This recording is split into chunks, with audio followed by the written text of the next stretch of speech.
Hi, my name is Ranjani and I write a vegetarian food blog. And today I'm making hara bhara kebabs. Now this is a vegetarian kebab, and hara bhara in Hindi literally means something that's filled with green. And the reason it's green is because it's got potatoes, of course, but it's also got some spinach, it's got some peas, and it's got some cilantro and some green chilies, all of which allow it to make it green. So here's what you're going to need. You're going to need 2 boiled potatoes. These are potatoes that I went ahead and boiled and cubed, and then I mashed them up really well. You could use a potato masher or you could use a box grater. You want to make sure and grate them really well so that there's no lumps in it, because we are going to shape them into little patties and make kebabs out of them. You also need about quarter cup or so, I would say, of frozen peas. I went ahead and microwaved them and then roughly mashed them up. And I've got some spinach here. Now what I did was I used about this much of baby spinach, about half a cup, and I wilted them and chopped them up, and as you can see they reduced quite a bit. You could also use some frozen spinach if you want to. Just go ahead and thaw it out and chop it up. Got some cilantro right here. It's maybe about 3 or 4 teaspoons or so of cilantro. Got some skinny green chilies. You can use it or not, it's entirely up to you. Going to use a little bit of all-purpose flour just to bind it all to make a really nice tight package. A little bit of shredded ginger, about an inch or so. Got some chaat masala, some cumin powder. It's just cumin seeds that have been ground up.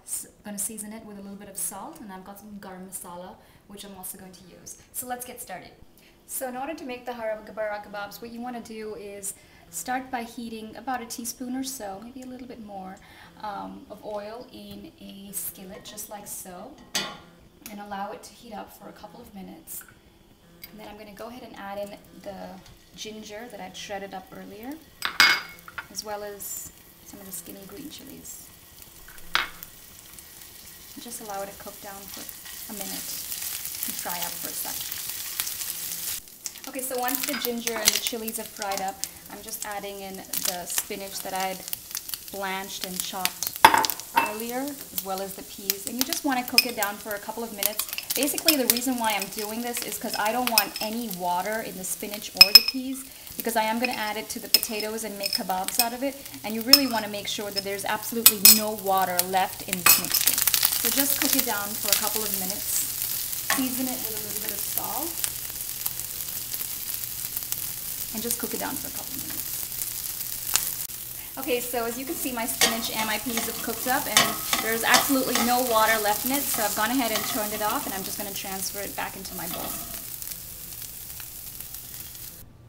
Okay, so now I've gone ahead and transferred my spinach and pea mixture, and it's been cooling down for a few minutes, and I'm adding this to the mashed potatoes that I had boiled and mashed earlier. Just transfer this entire thing in. And in goes the cilantro. If you don't like this stuff, you don't have to add it in. You can always add some parsley or something else. Put in a little bit of salt. I don't want to put in too much because I did add salt to the peas and the spinach earlier. Put in a little bit of chaat masala. It gives a nice tang. Just a touch of cumin. You don't have to add this if you don't want to either. And a little bit of garam masala. And just to bind it all together, I'm going to add some all-purpose flour, just about 2 teaspoons or so, and give this a good mix. Okay, so once you've gone ahead and mixed them all really well together, just take little tiny amounts of it, just press them like that, little golf balls size, flatten them out just like so, so you can make little mini kebabs. Put them right here. And these make for really good finger food. They're great if you're having a cocktail party or something. Just, 2 bites and that's about it. And people can walk around, if they've got a drink in their hand, eat a kebab or 2, and great hors d'oeuvre. Okay, so I've gone ahead and made all my little hara bhara kebabs, and I'm going to put them on a nice hot non-stick skillet. Typically these kebabs are deep fried, but I'm going to try and save a little bit of some calories here today by just pan frying these on a hot skillet. Another thing that you could do is preheat the oven to about 400 or so and bake these. You're going to have to flip them after about 10 minutes so that they get nice golden brown crusts. So I'm just putting a few of these just like so. And drizzle a little bit of oil around the edges. And you can make these in advance and just warm them up in the oven also if you're having some friends over for cocktails or something. Makes for a great appetizer or nice hors d'oeuvre to have with your cocktails. Okay, so my kebabs have been frying up on one side for about 4 minutes or so, and I think they should be ready to flip now, so let's check. Yeah, they're getting nice and crusty on one side, so let's flip them and cook them on the other side. So my kebabs have cooked on both sides for a few minutes each, and yep, they've got nice crispy brown crust on both sides, so I'm going to turn it off the heat and take it off. I'm going to put it on my little plate right here.